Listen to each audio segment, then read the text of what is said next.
અમદાવાદમાં ભગવાન જગન્નાથની રથયાત્રાના સુવ્યવસ્થિત આયોજન માટે કોર્પોરેશન કચેરીએ એકતા સમિતિની મહત્વપૂર્ણ બેઠક યોજાઈ।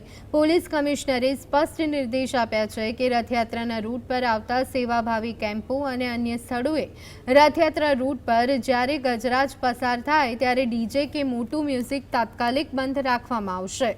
ગત વર્ષે ગજરાજ બેકાબૂ બનવાની ઘટના બાદ બોધપાઠ લઈ તંત્ર દ્વારા તમામ વ્યવસ્થા સુનિશ્ચિત કરવામાં આવી રહી છે। મેયર હિતેશ બારોટ અને પોલીસ કમિશનર અનુપમસિંહ ગહેલોતની ઉપસ્થિતિમાં મળેલી આ બેઠકમાં રથયાત્રાની તૈયારીઓની સમીક્ષા કરવામાં આવી હતી।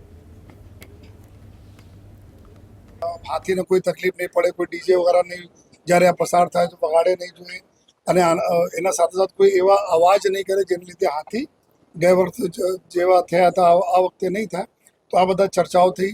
સાથોસાથ અમુક જો ટ્રાફિકની વ્યવસ્થા બારે બી ચર્ચા થઈ કે જ્યારે રથ પરત આવે છે ત્યારે જમાલપુર પાસે જો ટ્રાફિક